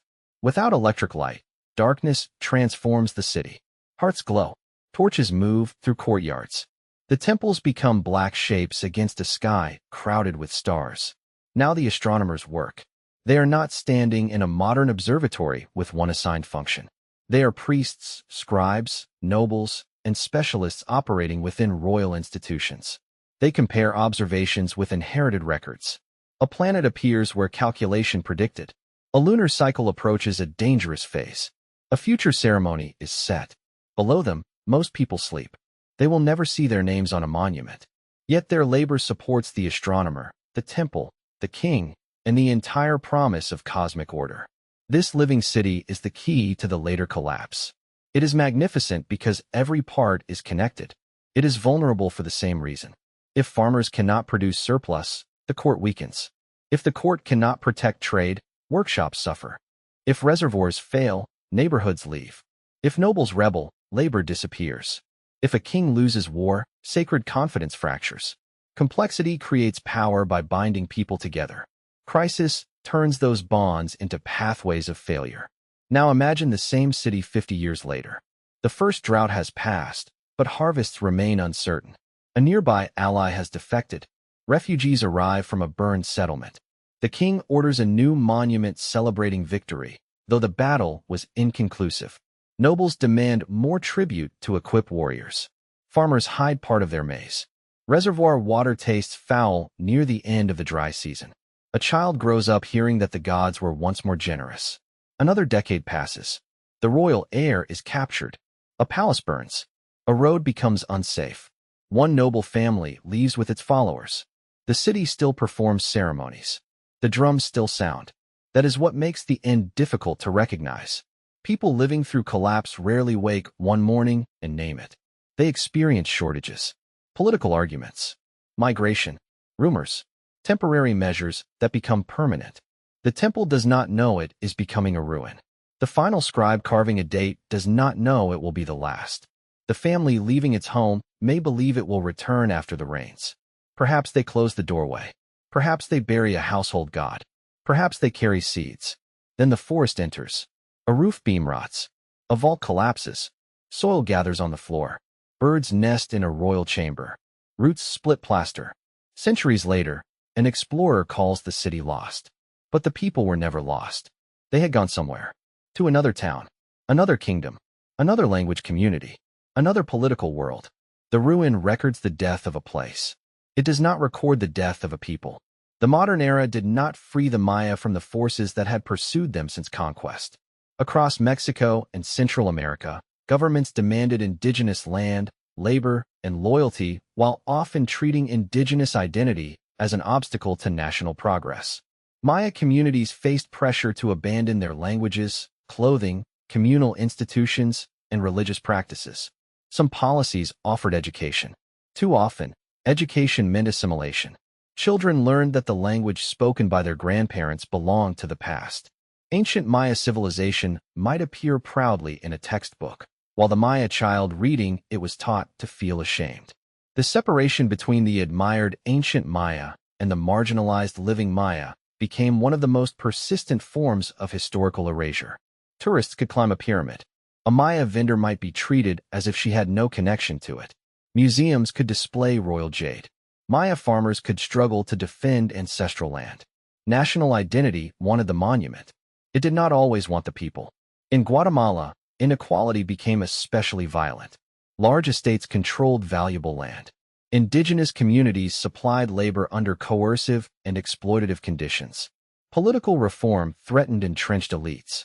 Military rule, Cold War intervention, guerrilla movements, and state repression drew the country into an armed conflict that lasted from 1960 to 1996. Maya communities were caught at the center. The most intense violence came in the early 1980s, when the Guatemalan military carried out scorched earth campaigns in indigenous regions. Villages were destroyed. Civilians were massacred. Homes and crops were burned. People fled into mountains, forests, refugee camps, and exile.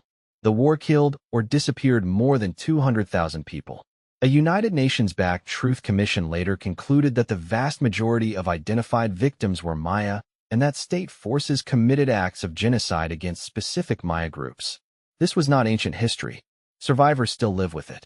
The language used by perpetrators often repeated an old idea that indigenous communities were backward, disloyal, dangerous, or disposable. The same civilization celebrated on postcards was attacked in living villages. But survivors preserved testimony. Families searched for the disappeared. Forensic teams opened mass graves. Maya women stood in courtrooms and described what had been done to them. Community organizations demanded justice in languages once excluded from national power. The struggle showed again that memory is not passive. To remember can be an act of defiance. In 1992, the Kich Maya activist Rigoberta Menchú received the Nobel Peace Prize, drawing global attention to indigenous rights and the violence in Guatemala. Her life and testimony also became the subject of controversy and debate, but the broader reality she represented was undeniable. Maya communities were demanding to be seen not as archaeological descendants, but as political peoples with present rights. The peace accords of 1996 formally ended Guatemala's armed conflict and recognized the country's multi-ethnic, multicultural, and multilingual character. Yet legal recognition did not erase poverty, racism, land conflict, or impunity. Transformation was incomplete. It remains incomplete. Across the Maya region today, more than 30 Maya languages are still spoken. They are not dialects of one single language, but members of a large language family with deep historical relationships and striking diversity. Yucatec Maya is spoken in parts of Mexico and Belize. Kich, Kakshikal, Keki, Mam, Tzotzil, Tzeltal, Chol, Sichordi, and many others carry distinct histories and identities. Some languages have hundreds of thousands or more speakers. Others are endangered. Each language contains ways of naming plants, places, kinship, time, emotion, and sacred relationships that cannot be reduced to a translation. When a language disappears, the loss is not only Maya. It is human. But language revitalization is growing. Maya educators develop teaching materials. Writers create poetry, fiction, journalism, and scholarship. Radio stations broadcast in indigenous languages. Young people use digital media to teach vocabulary, discuss identity, and challenge stereotypes.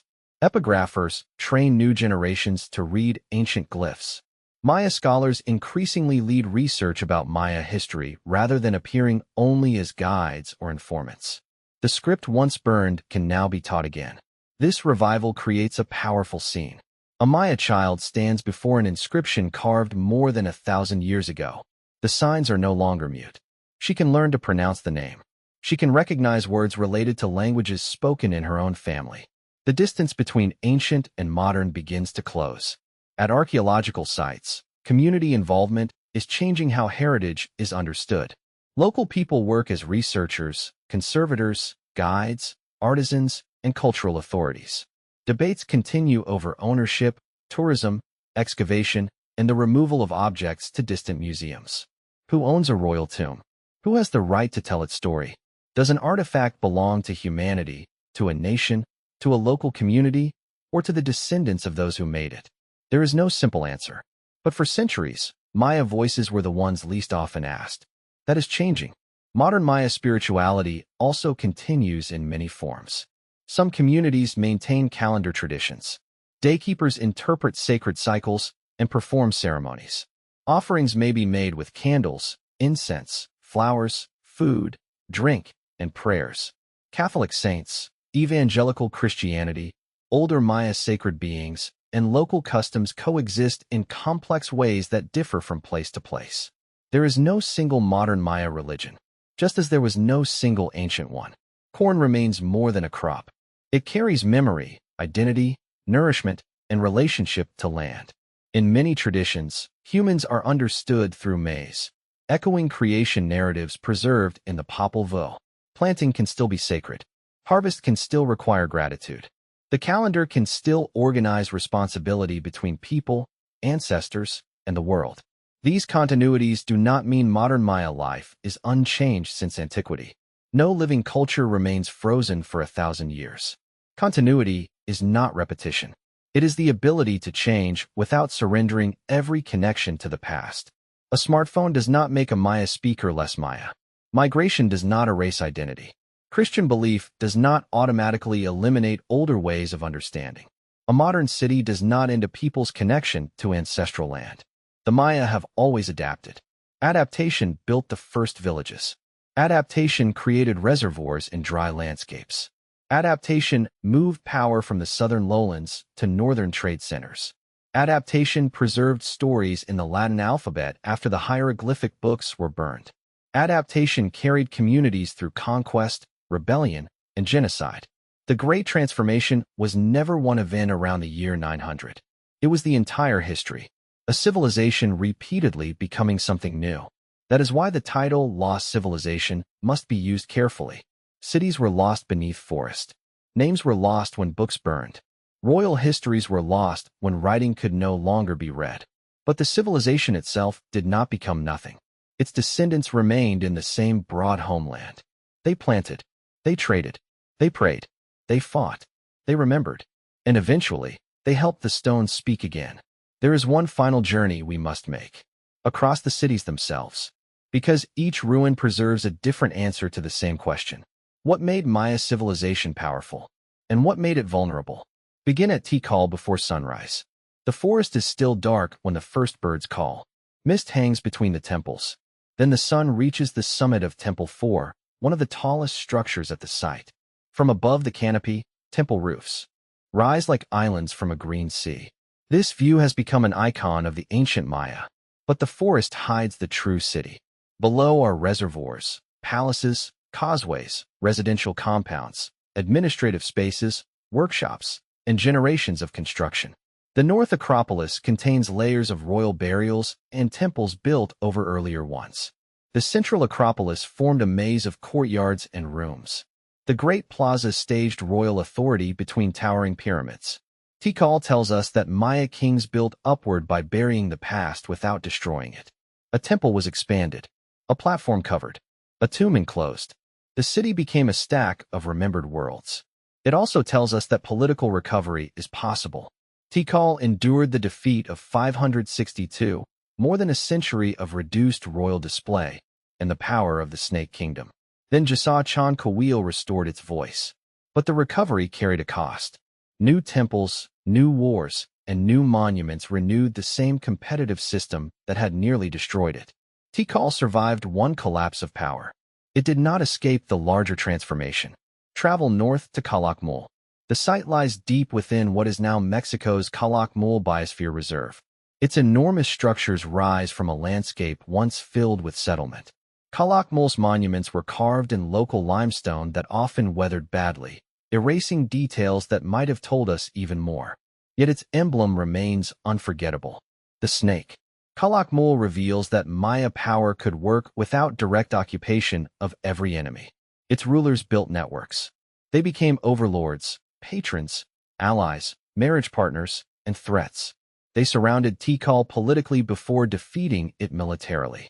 This was strategic power, but it depended on loyalty. When Tikal defeated Calakmul in 695, the Snake Kingdom did not disappear instantly. Still, its prestige weakened, and the network became harder to maintain. Calakmul teaches a lesson known to every great power. Influence can extend farther than administration. It can also collapse faster. Move west to Palenque. Water runs through the site, descending from the hills. Maya engineers channeled streams through stone-lined aqueducts, directing water beneath parts of the city. Buildings stand against a steep, green landscape. Their proportions feel lighter and more elegant than the massive forms of Tikal. The Temple of the Inscriptions dominates the story because of Pakal's tomb. But Palenque is equally a city of texts. Its inscriptions preserve dynastic mythology, political crisis, restoration, and ceremony in unusual detail. The rulers of Palenque turned history into theology. Pakal's achievement was not simply that he ruled for a long time. It was that he inherited weakness and made later generations remember it as destiny. Every dynasty tries to do this. Success becomes proof that the past was always leading toward the victor. Palenque allows us to watch that invention. Then travel southeast to Copan. Here the stone itself changes character. Rulers appear in astonishing depth, almost emerging from the monument. The inscriptions are dense. The hieroglyphic stairway climbs through dynastic memory. Altar Q shows 16 rulers in sequence, the founder passing authority across generations. Copan celebrates continuity more clearly than almost anywhere else. That is why 18 Rabbit's death feels so devastating. A dynasty that presented itself as an unbroken sacred chain was humiliated by Quirigua, a subordinate city. The event did not erase Copan, but it exposed how much the entire system depended on one ruler's body. Copan asks a cruel question. What happens when a state places its legitimacy inside a person who can be captured? The answer is carved in the silence after 738. Not far away, Quirigua offers the opposite view. Its ruler transformed rebellion into independence. After capturing 18 Rabbit, Kak, Tiliu raised immense stone monuments. Some weigh many tons. Zoomorphic altars turned stone into crouching supernatural creatures covered with inscriptions. Quirigua proves that a small kingdom could exploit a single moment and rewrite the regional order. History remembers great capitals, but sometimes the decisive blow comes from the vassal everyone underestimated. Farther west, the painted rooms of Bonampak preserve another shock. The murals date to the late 8th century and show courtly ceremony. Musicians, nobles, warfare, captives, and bloodletting. The colors remain vivid enough to challenge the old fantasy of peaceful Maya astronomers. In one room, captives appear wounded and stripped before a ruler. Blood drips from fingers. A captive lies at the base of the scene. Nobles look down from above. This is victory as public terror. But the murals were painted near the end of Bonampac's monumental history. The court recorded triumph at the edge of disappearance. That contrast should stay with us. A regime can produce its most confident image when its future is already closing. Travel north again, into the Puk Hills of Yucatan. Here stands Uxmal. The region lacks abundant surface water, so inhabitants depended heavily on rain collection and underground cisterns called chultans. The architecture developed elaborate stone mosaics across upper facades. Repeated masks often associated with the rain deity chalk cover buildings, their long noses projecting from the walls. At Uxmal, water is written into architecture. The nunnery quadrangle, a modern name with no connection to its ancient function, encloses a broad court with richly decorated facades. The governor's palace stretches across a raised platform, its stone mosaic aligned with celestial and landscape relationships that scholars continue to study. The pyramid of the magician rises in unusual rounded forms. Later legend said it was built in a single night by a magical dwarf. The real achievement was slower. Generations of planners, masons, plasterers, laborers, and rulers transformed a water-limited landscape into a major city. Uxmal reminds us that adaptation can create beauty. It also reminds us that every solution remains dependent on climate. Now return to Chichén Itzá. The city feels different because it belongs to a wider commercial and military age. Columns multiply. Warriors appear in rows. Feathered serpents descend stairways. The architecture suggests gatherings, orders, and institutions that may not fit the older model of a single divine king. The sacred cenote connects politics to pilgrimage. Objects recovered from its waters originated across wide regions. Gold reached Chichén Itzá from areas far to the south. Turquoise linked it to northern networks. Pilgrims and ambassadors may have come from distant communities. Chichén Itzá was powerful because it was connected. Its cosmopolitan style was not evidence that it had stopped being Maya. It was evidence that Maya civilization had never existed behind sealed borders. Cultures borrow. Rulers imitate. Merchants carry gods alongside goods. New identities form from contact. Then follow the coast, east to Tulum.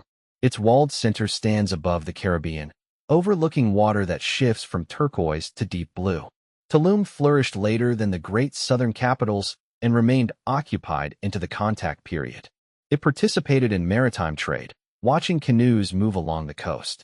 When Spaniards first saw major Maya coastal settlements, some compared them favorably to towns they knew. Tulum destroys the image of the post-classic Maya, hiding among ruins. This was a living commercial world facing the sea. The foreign ships approaching from the horizon did not encounter a dead civilization. They encountered ports. Finally, return to Lake Chichén. Picture Najbatan before the attack of 1697. Houses and temples crowd the island. Canoes cross the water. Messengers bring news from the shore. The Itzá ruler knows that Spanish power surrounds the region, but has survived through negotiation, distance, and resistance. For nearly 2 centuries after first contact, independent Maya politics has endured here. Then Spanish soldiers approach across the lake. The old world of kingdoms reaches its final military defeat. But look carefully. The people in the canoes do not vanish when the capital falls. They scatter. They are baptized, relocated, taxed, forced to work, or driven into forests. They form families. They speak. They remember fragments. They change. Najbatan ends the age of independent Maya states. It does not end Maya history. These cities are often presented as chapters in a rise and fall sequence. Tikal rises. Calakmul challenges. Palenque shines. Copan breaks. Chichén Itzá transforms. Mayapan fragments. Najbatan falls. But history is not a line of ruins. At every stage, ordinary communities continue beyond the royal ending. The king's last day is not the people's last day. That is the deepest correction modern archaeology has made. A civilization is not only its government. Rome did not become empty when an emperor fell. Egypt did not disappear when a dynasty changed. The Maya did not cease to exist when divine kings stopped carving monuments. The lost cities are spectacular because abandonment preserved them. The living towns are less dramatic to archaeology because people kept rebuilding them. Continuity can erase its own ancient layers. A city used for centuries is repaired, repaved, and transformed. Old stones enter new walls. Sacred places become churches, plazas, homes, or fields. The absence of a picturesque ruin may be evidence not of failure, but of survival. This reverses the mystery. The question is no longer, why did the Maya disappear? The question becomes, why were outsiders so determined not to see that they remained? So what, finally, happened to the classic Maya world? After all the temples, all the wars, all the calculations, and all the theories, can we give one answer?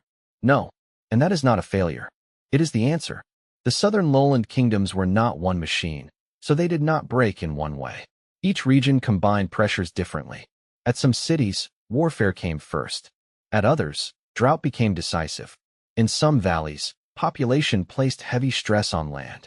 In others, trade shifted or royal institutions lost authority. Some communities declined quickly. Others continued for generations. But a broad pattern can be seen. The first pressure was political competition. Maya kings gained prestige by outperforming rivals. They erected monuments, sponsored ceremonies, built temples, and led wars. Success attracted allies and tribute. Failure invited defection. This created a permanent race. A ruler could not easily decide that his kingdom had built enough pyramids. His rival was still building. He could not simply avoid war. A neighboring king might interpret restraint as weakness. He could not reduce royal ceremony during crisis. Ceremony was what proved he remained chosen. The system rewarded expansion and display even when resources were tightening. The second pressure was the fragility of divine kingship. A Maya ruler did not claim merely to administer. He claimed to connect worlds. That gave him enormous authority during prosperity. It gave him enormous responsibility during disaster. If rain failed once, ritual could explain it. If rain failed repeatedly, the ruler's relationship with the gods looked broken. If he then lost a war, the political and sacred failures became one. The same ideology that built loyalty could accelerate collapse. The third pressure was environmental risk. The Maya lived in regions of extraordinary diversity. There was no single Maya. Ecology: highland valleys, river basins, coastal zones, wetlands, dry northern plains, and central rainforests offered different opportunities and dangers. Maya communities engineered solutions suited to each. That sophistication allowed large populations to grow. It also meant systems could become dependent on regular maintenance and predictable seasonal patterns. Terraces failed when abandoned. Reservoirs failed without cleaning. Intensive fields required labor. Drought reduced water and harvests at the same time. Environmental knowledge could soften crisis. It could not eliminate climate. The fourth pressure was inequality. Kings and nobles controlled privileged access to labor, luxury goods, political office, and sacred authority. During shortage, elites may have protected themselves longer while ordinary households carried heavier burdens. Archaeology cannot record every argument between a farmer and a tribute collector, but it can show differences in diet, health, housing, and burial. A society does not respond to drought as one body. Some people have storage. Some have allies. Some can migrate safely. Others starve first. When leaders demand sacrifice from those already suffering, legitimacy can collapse faster than crops. The fifth pressure was connection. Trade and alliance made Maya civilization rich. Connection spread jade, cacao, salt, art, writing, and ideas. It also spread instability. One kingdom's war could close another's route. One dynasty's fall could release waves of refugees.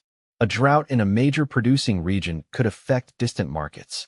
A great power's collapse could leave smaller states fighting over the pieces. Connection created resilience when networks worked. It created cascading failure when they did not. Together, these pressures explain why no single cause is enough. Drought alone does not explain burned palaces. War alone does not explain widespread water stress. Overpopulation alone does not explain why some cities adapted. Dynastic failure alone does not explain regional climate evidence. The collapse emerged from interaction. That is the great transformation. Not one blow. a tightening circle. And yet, even this phrase must be handled carefully. Collapse describes the breakdown of particular institutions, royal courts, monument traditions, urban populations, alliance networks, and political centers. It does not mean every Maya family experienced the end of civilization. For some, leaving a royal capital may have been liberation. A farmer no longer forced to build monuments might prefer a smaller community. A noble refugee might see catastrophe. A village receiving new families might see growth. The same transformation looked different from every doorway. This is why history cannot be told only from the palace. Royal inscriptions make collapse look like silence because kings stopped writing. Ordinary survival often leaves no final date. It continues quietly. A seed planted after the dynasty falls. A grandmother teaching a word. A family carrying a household shrine to another town. A pot made in a new style. A market reopening on a different route. These acts are less visible than pyramids. They are the reason the Maya survived. There is another lesson hidden in the ruins. The Maya did not fail because they were irrational. They did not fall because they watched the stars too closely, worshipped the wrong gods, or lacked European technology. Their rulers responded to crisis using institutions that had worked for centuries. They built. They prayed. They fought. They negotiated. They intensified production. They sought captives and tribute. Each response made sense within their political world. But a strategy that solves yesterday's problem can deepen tomorrow's. More monuments could restore royal prestige but consume labor. More war could gain resources but destroy trade. More intensive farming could feed people now but damage resilience later.